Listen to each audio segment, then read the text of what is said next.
Hey everyone, Brendan Snyder here. How are you? Thanks so much for joining me. So, I've been reading a lot. It's the end of the year, taking sort of stock of where everything's at, and it really seems like the current state of rock music is sad. It's just not up to where it once was. I mean, I'm talking, obviously a long time ago, 70s, 80s, 90s.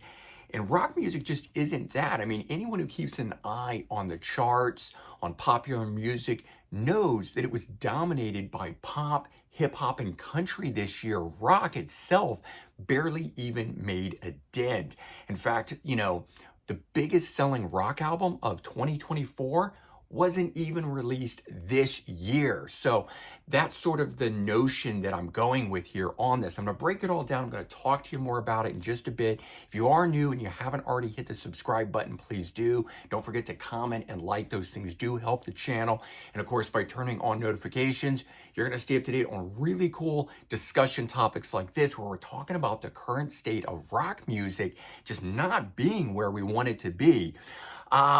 So the highest charting, get this, the highest charting rock album of 2024. Okay, now, and I am talking about the Billboard year-end chart, and this is tallying sales, of course, is Fleetwood Mac, Rumors. The 1977 album itself charted 34. It is the highest charting rock album for this year. I mean, we know it's a big selling album. We hear it all the time, but it's 47 years old. Interestingly, coming in one slot behind at 35 was Elton John, Diamonds, but that's a greatest hits. And that one came out in 2017. So nothing of 2024, none of the rock albums of 2024 sold enough to make the top 200 albums of the year. So the year-end chart itself tallying those 200 albums, only 28 of the 200 were rock. And that to me is really sad. But what's even sadder than that is that only 5 of those albums are of original material. The rest of those rock albums, which I guess would be, if there's 29 and 24 of those, or 28, then it's 23, would be, they're the original music, and everything else is greatest hits. Shocking to me, to say the least. So those 5 non-compilation albums that made the charts, we talked about Fleetwood Mac, Rumors itself, comes out in 77. Understandably, that thing has sold 21 million copies in the US, estimated 30 million worldwide. AC/DC, Back in Black, of course, we know that one's going to sell. That came out in 1980. 27 million copies sold in the US, estimated 31 million worldwide. I'm sure that number's way off. A lot of these things are estimated because the albums came out before SoundScan. But I'm using the latest data, that I have available through the internet on this stuff. Nirvana, Nevermind, 1991, 13 million copies sold in the US, 20 million worldwide. Of course, that is estimated much higher at 30 million. The fourth album that came in on the charts, the rock charts, Sublime, their self-titled 1996. It has sold 5 million in the US. I couldn't find worldwide numbers for that. And the other one makes sense because they came back this year, Linkin Park, their debut Hybrid Theory from 2000, which has sold 12 million in the US.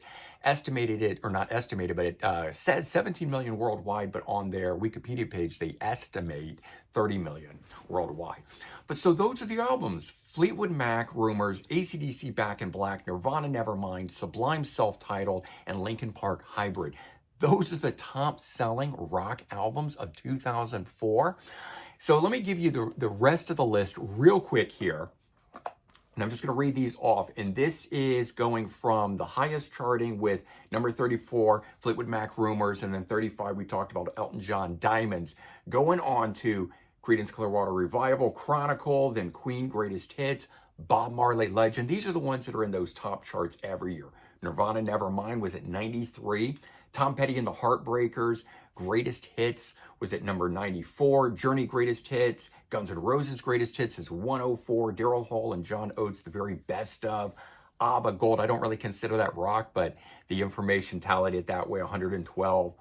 Aerosmith Greatest Hits, 129. Linkin Park, Paper Cuts. So they had 2 albums on, 141.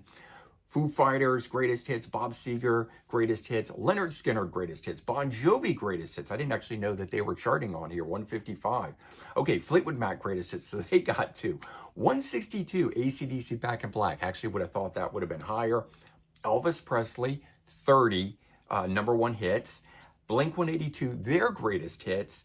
Linkin Park, Hybrid Theory, which we talked about. The Beatles, 67 to 70. Eagles, greatest hits.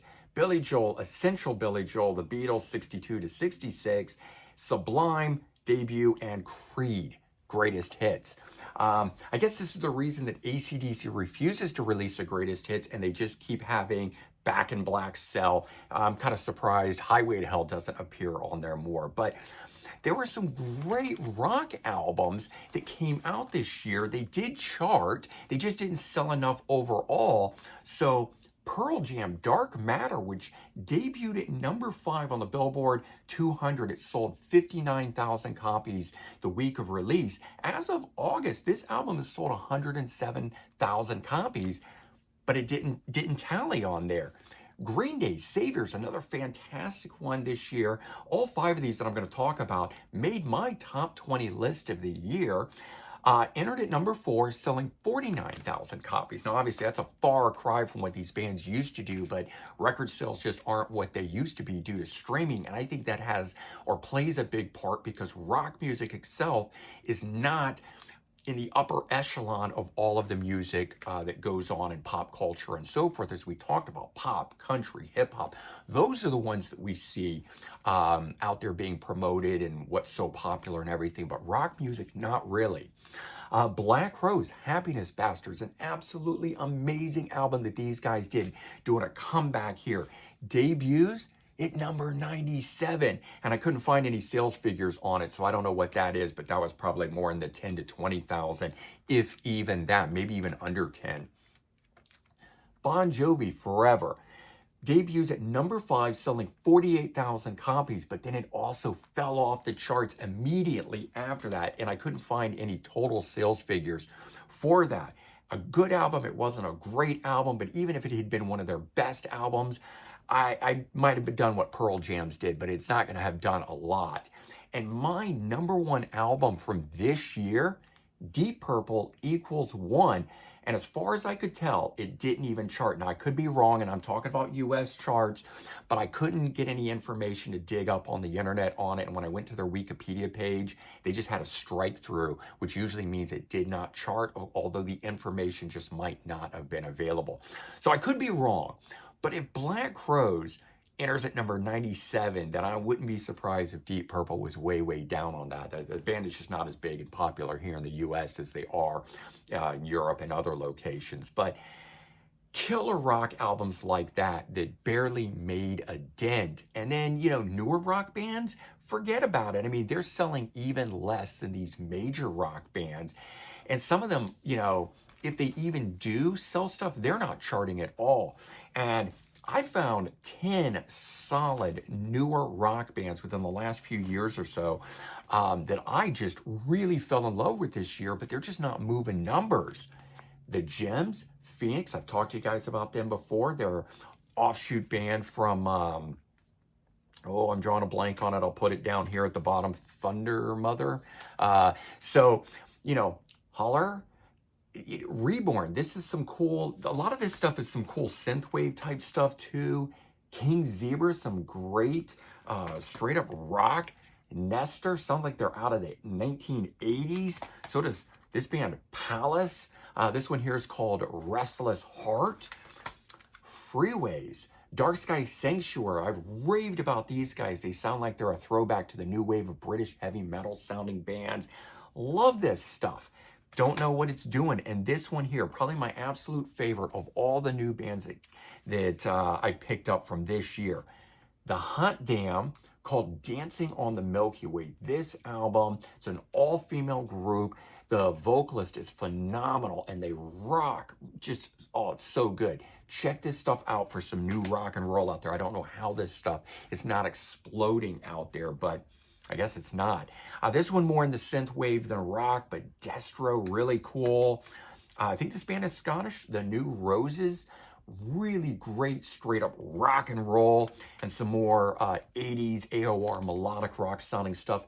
Fans of the Dark, really, really good. All of this stuff I only found from the episodes that I put together for you guys called the What Just Dropped episodes, where I'm going through and I'm digging through on Amazon and other websites that announce new releases, and I basically just go off of the covers. I see something like that and I say, that looks like rock and roll. Let me check it out. And I go and I stream something for it, and it blows my mind, and I find it out like that. And then I try to bring it to you guys. But that information is just not out there, which I guess is what's happening with a lot of these bands. But for 2024, the biggest rock album to sell and then rank on the year-end chart, coming in at number 34, and there's nothing above that, no rock above that, and it's 47 years old. I mean, that is crazy to me. I love Fleetwood Mac and I love Rumors, but what is happening to our state of rock music? Where is it gone? It's obviously underground. It isn't doing what it used to do. I refuse to say what Gene Simmons has said, and now some other famous rockers are coming out and saying the same thing, which is that, quote, rock is dead. It's not popular, right? I get that. It has moved to the underground, really. But rock music, it's just, it moves so many people. Obviously, there's all of you out there who are tuning in, watching this, watching my episodes and channel each week, and other people out there like Pete Pardo, who's a big promoter of all this great rock and stuff that is out there as well, and then plenty of other channels out there, and other ways that we get this sort of content. And why isn't it selling? And I do think it has a lot to do with streaming out there. Certainly people just go and stream. It's kind of quote free if you get the ones that have the advertisements, and it really bums me out, because these albums, these bands deserve to have more attention, and everything is just going over to the touring side. But for all these newer bands that I just got done showing you, how do they build up that touring base, that fan base, if they're not moving units and selling things?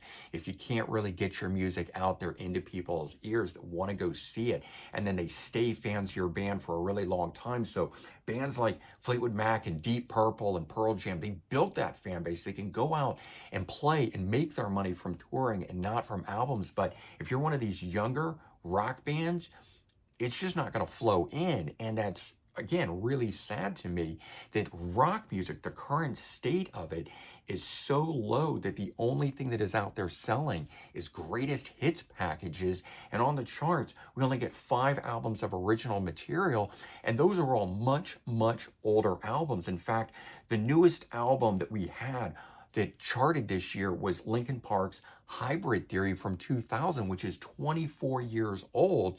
And of course, the highest one, as I've already said, 47 years old. But hey, that's where we're at with this. And I don't know. I'm still going to buy it. I'm still going to tune in. I'm still going to listen to it. I hope you guys do too. I would love to see a renaissance and rock music come back. It's peeked its head up here and there at little different times, and the early 2000s with Buck Cherry, and then we had it come back with some of these other bands like Greta Van Fleet and Dirty Honey and stuff like that, and they get a bit of press, and then it just all seems to die down again. And I really wonder, will rock music ever make a comeback or not? Or is it just destined to be one of those sub-genre kind of things of pop that is like punk and other things that'll never fully make the comeback that they once had at the, being at the upper echelon and prog rock and stuff like that? Is it just gone? Is rock music now a subgenre category under pop? Who knows? All I know is rock music is currently in a sad state, and it bums me out. I hope it doesn't bum everybody out, but it is what it is. And we'll see how it does next year. But that is the current state of rock music. Let me know your thoughts on this, how you feel about it, if you care, if you don't care. I know we don't overall take the sales figures as a bottom line thing on it. I get that, just like we don't care what the Rock and Roll Hall of Fame says, but it does tell us what's going on out there in the world when we know numbers of things. You can still love your favorite bands even when they don't sell rock or sell lots of music and so forth. I get that. I totally agree, but I want these bands to be successful, and I want them to chart, and I want them to be in the public's eye and to have that recognition that they certainly deserve. All right, everyone, take care. Have a good one, and I'll talk to you real soon. Bye-bye.